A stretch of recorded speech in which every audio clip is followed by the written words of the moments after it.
السلام علیکم ویورز، امید کرتی ہوں آپ سب خیریت سے ہوں گے۔ سب سے پہلے آپ کو جمعہ مبارک ہو۔ اور آج میں بہت سینسیٹیو ٹاپک لے کر حاضر ہوئی ہوں۔ کافی دن سے میں ویڈیوز بنا نہیں پا رہی تھی کیونکہ کچھ وقت نہیں مل پا رہا تھا، کیونکہ گھر میں اتنی قریبی فوت کی ہوئی تھی، میری تائی جان کی ڈیتھ ہو گئی ہے۔ اور آپ سب جانتے ہیں کل نفس ذائقۃ الموت، ہر ذی روح نے موت کا مزہ چکھنا ہے۔ اور پچھلے دنوں عامر لیاقت کی بھی ڈیتھ ہوئی اور میں کچھ اپنے گھر کے معاملات میں مصروف تھی کیونکہ میری تائی جان کا انتقال ہوا ہے۔ آپ سب دعا کریں کہ اللہ پاک ان کی مغفرت کریں، ان کے درجات بلند کرے، اور عامر لیاقت جو کہ اسکالر تھے ان کے بھی درجات بلند ہوں۔ چاہے وہ انسان اپنے فعل میں جیسے بھی تھے، لیکن ہمیں کوئی حق نہیں پہنچتا کہ ہم ان کی کردار کشی کریں۔ دنیا میں جو کچھ انہوں نے کیا، اپنی بیوی کے ساتھ زیادتیاں کی، تو اللہ پاک نے دیکھیں مرنے سے پہلے ان کو ہم انسانوں کے ہاتھوں ہی ذلیل کروا دیا۔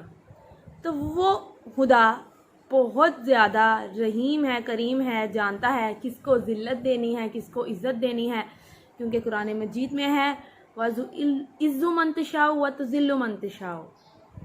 بے شک عزت ذلت خدا کے ہاتھ میں ہے۔ اور دیکھیں ویورز، میں نے اسٹیٹس پڑھے بہت سے لوگوں کے کہ عامر لیاقت ایسے ہے، وہ یہ ہے، وہ بہت گندا انسان ہے۔ تو ہم سب گندے ہیں، ہمارے سب کے اندر عیب چھپے ہوئے ہیں، لیکن صرف فرق اتنا ہے کہ وہ شخص پردے پر آتا تھا تو اس کے تمام راز میڈیا افشاں کر دیتی تھی ہم سب کے سامنے، لیکن ہم لوگ پردے پر نہیں آتے، ہم لوگ اپنے اپنے گھروں میں ہیں۔ لیکن ہم سب اگر اپنے گریبانوں میں جھانک کر دیکھیں تو ہم بہت داغدار ہیں۔ کیا ہمارے یہ اعمال ہیں کہ نبی ہمیں اپنی زیارت کروائیں؟ نہیں۔ لیکن پھر بھی جیسے امجد صابری نے نعت پڑھی کہ میں قبر اندھیری میں گھبراؤں گا جب تنہا، امداد میری کرنے آ جانا رسول اللہ۔ پھر بھی ہم سب لوگ رسول اللہ سے مدد کے طلبگار ہیں، کیونکہ ہم سب ان کے امتی ہیں، اور ان کے امتی ہونے کے ناطے ہمیں یہ بھی سوچنا چاہیے کہ ان کا اخلاق ایسا تھا جو پورے بنی نوع انسان میں کسی کا نہیں ہو سکتا۔ اور یہاں ایک بات میں ان کے لیے بھی کہتی چلوں جو کہ گستاخ رسول کا سر قلم کر رہے ہیں، ان پر ظلم و ستم کر رہے ہیں۔ مانتی ہوں یہ بہت بڑا فعل ہے، بہت بڑا، لیکن آپ یہ سب جانتے ہیں کہ ہمارے رسول نے اپنی زندگی میں جب ان پر یہ ستم کیے گئے، کیا یہ گستاخی رسول نہیں تھی؟ جو ایک بڑھیا عورت کا واقعہ آپ سب لوگ جانتے ہیں کہ رسول پاک گزر رہے ہوتے تھے گلی سے تو ان کے اوپر کچرا ڈالا جاتا تھا، لیکن چپ چاپ گزر جاتے تھے، پلٹ کر جواب نہیں دیتے تھے، لوگ گالیاں دیتے تھے ان کی زندگی میں، تو نبی پاک انہیں جواب نہیں دیتے تھے۔ کیا وہ ہمارے رسول کی گستاخی نہیں تھی؟ تو جیسے کہتے ہیں نا کہ حسینیت زندہ ہے، اسی طرح یزیدیت بھی زندہ ہے۔ یہ قیامت سے لے کر دنیا سے لے کر ابد تک یہ سب چلتا رہے گا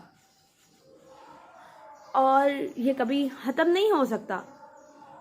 لیکن ہمیں اپنے غصے پر، اپنی نفسانی خواہشات پر قابو پانا ہے۔ گستاخ رسول ہے، اس کو آپ سمجھائیں بجھائیں، نہیں تو خدا کے سپرد کر دیں، کیونکہ بے شک وہ بہترین انتقام لینے والا ہے۔ اگر کسی بھی صورت میں کسی بھی انسان کا قتل جائز نہیں ہے، خدا نے تو شرک کرنے والے پر بھی قتل واجب نہیں کیا، لیکن یہ ضرور بولا ہے کہ شرک بڑا ظلم ہے، شرک کو کبھی معاف نہیں کیا جائے گا۔ تو میں آپ سب کو کہتی چلوں کیونکہ بات بہت زیادہ لمبی ہو رہی ہے، اور مجھے آپ کو ایک دو کلپس دکھانے ہیں جو کہ میری تائی جان کی انتقال کے ہیں، جس میں ہم نے لوگوں کو کلوں پر بلایا، کچھ فروٹس وغیرہ، کیونکہ یہ دنیا داری ہے، اس کے بغیر کوئی بھی کہیں نہیں جاتا۔ اور ہم نے گھر میں ایک چھوٹی سی محفل کروائی، پڑھنے والیوں کو بلایا، وہ بھی میں آپ سب کو سنواؤں گی۔ لیکن ٹو دی پوائنٹ بات صرف اتنی ہے کہ کلو نفسن ذائقۃ الموت، ہر ذی روح کو موت کا مزہ چکھنا ہے، اور ہم نے بھی ایک دن مٹی میں مل جانا ہے۔ لیکن یہ ہمارے نبی کی حدیث بھی ہے، اور ویسے بھی کہا جاتا ہے کہ جب کوئی شخص اس دنیا سے رخصت ہو جائے تو اس کے بارے میں برا مت بولو۔ حدیث نبوی میں ہے کہ جب کوئی شخص دنیا سے رخصت ہو جائے تو اس کے بارے میں برے کلمات مت بولو، کیونکہ کہتے ہیں کہ جب انسان مر جاتا ہے تو اللہ پاک فرشتوں سے کہتا ہے کہ اس انسان کو چھوڑو، جو اس کے ساتھ ریلیٹ تھے دنیا میں، جو اس کے ساتھ تعلق تھا جن کا، ان لوگوں کے پاس جاؤ، کیونکہ جس کے پاس موت کی خبر پہنچی ہے وہ اس شخص کے بارے میں کیا الفاظ ادا کرتا ہے۔ اس وقت جو بھی ہمارے لبوں سے الفاظ ادا ہوتے ہیں کہ فلانا بندہ مر گیا، تو ہم لوگ بولتے ہیں انا للہ و انا الیہ راجعون۔ اس کے بعد کوئی اپنے گھر والوں سے بات کرتے ہیں یہ بندہ اچھا تھا، اس میں یہ خوبی تھی، کچھ لوگ ایسے کہتے ہیں کہ یہ بندہ برا تھا، تو خدارا اس بندے کی برائی مت کریں، کیونکہ مرنے کے بعد اس کو ہمارے انہی گواہیوں کی ضرورت ہوگی، اور اللہ پاک فرشتوں کی ذمہ داریاں لگا دیتا ہے کہ جاؤ ان لوگوں کے پاس اور دیکھو کہ وہ لوگ اس کے بارے میں کیا کلمات ادا کرتے ہیں، اور اس وقت ہمارے منہ سے جو الفاظ ادا ہو گئے وہ اچھے ہیں یا برے ہیں، اس پر اس مردے کی زندگی کا فیصلہ ہو جاتا ہے۔ تو کیا ہم یہ چاہتے ہیں کہ ہماری وجہ سے اس کی آخرت تباہ ہو جائے؟ کسی کی آخرت تباہ کر کے ہمیں کیا ملے گا؟ اگر آج ہم کسی کے بارے میں برا سوچ رہے ہیں تو کل کو امید مت رکھیے کہ ہم مر جائیں گے تو ہمارے بارے میں کوئی اچھے لفظ ادا کرے گا، اور اپنا شیوا بنا لیں کہ جب بھی قبرستان میں جائیں تو سب سے پہلے بولیں السلام علیکم یا اہل القبور، کہ تمام قبرستان والوں کو میرا سلام ہو، کیونکہ جب انسان مر جاتا ہے تو اس کو تب تمام کہانی دنیا کی سمجھ میں آ جاتی ہے کہ مجھے لگتا تھا کہ میں کتنا اہم تھا، لیکن میرے مرنے کے بعد بھی دنیا کے تمام کام انجام دیے جا رہے ہیں۔ صرف مرنے والے کی زندگی ختم ہو جاتی ہے، لیکن دنیا کے تمام کام چلتے رہتے ہیں، رکتے نہیں ہیں۔ تو میری آپ سب سے گزارش ہے کہ جب کوئی مر جائے، چاہے وہ کتنا بھی اپنے قول و فعل میں برا ہو، اس کے بارے میں کوئی بھی برائی مت کریں، چاہے وہ عامر لیاقت صاحب ہیں، چاہے کوئی بھی دنیا کا شخص ہے، کیونکہ اس کا معاملہ سپرد ہو گیا اللہ پاک کے، وہ اللہ پاک کے پاس چلا گیا۔ اب اللہ جانے اور وہ جانے کہ اس کے لیے جنت ہے، دوزخ ہے، اور اس نے پل صراط سے گزرنا ہے، کتنے کٹھن راستوں کا مقام طے کر کے اس انسان نے اپنے مقام پر پہنچنا ہے۔ تو میرا آپ سب سے ہاتھ جوڑ کر ریکویسٹ کرتی ہوں، درخواست کرتی ہوں، کسی بھی مرنے والے کی برائی مت کریں۔ یہ نہیں کہ ڈاکٹر عامر لیاقت میرے انکل تھے یا پھوپھا جی تھے، نہیں، کوئی بھی انسان اگر دنیا سے رخصت ہو گیا ہے تو اس کے بارے میں لفظ باتیں مت کریں۔ اگر اپنی آخرت بخیر چاہتے ہیں، دوسروں کی آخرت کے لیے دعا کریں، اور انشاءاللہ میں آپ کے ساتھ ایسے ہی نیکسٹ ولاگز میں حاضر ہوتی رہوں گی۔ اور چلیں میں آپ کو کچھ واقعات سناتی جاؤں جو کہ ہماری پڑھنے والی نے ہمیں سنائے۔ تو دیکھیں ہم نے محفل میلاد کے لیے آنٹی کو بلوایا ہوا ہے، اور اب محفل میلاد ہوگی، اور میری کزنس کا بہت برا حال ہے کیونکہ ماں کا دنیا سے جانا بہت بڑا صدمہ ہوتا ہے۔ ماں کی منقبت بھی پیش کی جائے گی، اور قرآن خوانی بھی ہوئی ہے، جو کہ آپ سب دیکھیں گے کہ میں کہاں مصروف ہوں، اور میری تائی جان کے لیے 1 دفعہ سورہ فاتحہ اور 3 دفعہ قل هو اللہ بھی پڑھ دیں۔ آپ سب کی بہت بہت مہربانی ہوگی، اور آپ سب کے مرحومین کے لیے بھی 1 دفعہ سورہ فاتحہ اور 3 دفعہ قل هو اللہ پڑھ لیں۔ بہت شکریہ۔ آئیں محفل کا آغاز کرتے ہیں۔ اس نے تو وہ کیا جو اس نے کیا، تم نے اپنے رب کے لیے کیا کیا۔ میں قرآن پڑھا رہی ہوں، قرآن میں ایک بڑی خوبصورت آیت مبارکہ ہے کہ اللہ تعالیٰ نے پوری خالق کائنات میں ہر چیز کو اللہ نے مسخر کیا، تابعدار کیا، فرما بردار کیا۔ کس کا؟ انسان کا۔ کس کا تابعدار کیا؟ انسان کا۔ کس کا خدمت گزار کیا؟ انسان کا۔ لیکن انسان تجھے ہمیں کیوں پیدا کیا؟ اپنی خدمت کے واسطے، میرے والد محترم بڑا خوبصورت ایک جملہ کہتے ہوتے، آپ فرماتے تھے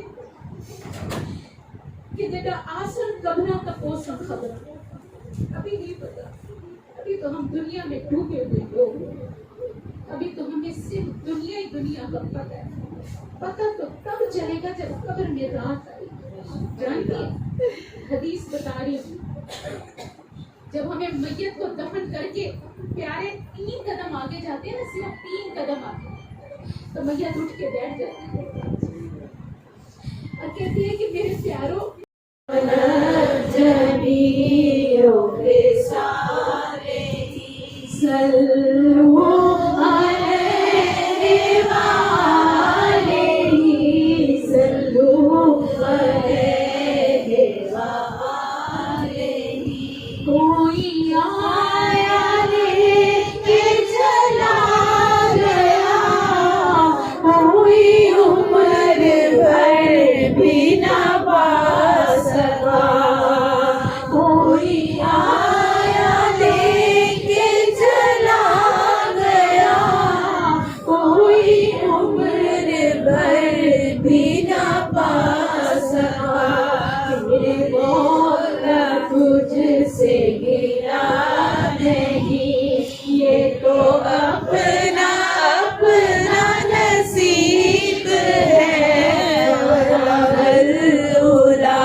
کوئی ٹوٹا چاہتا دل نہ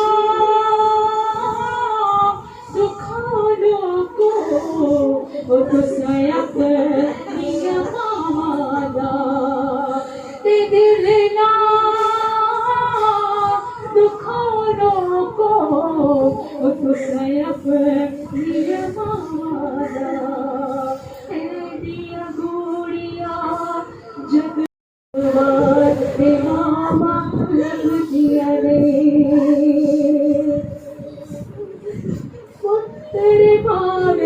لکھ جہان تم میرے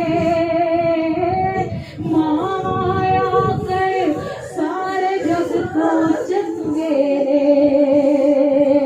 نے محفل دیکھی، اب انشاءاللہ کھانا شانا ہوگا آپ کے ساتھ، نیکسٹ ویڈیو میں حاضر ہوں گے، تب تک کے لیے اللہ حافظ۔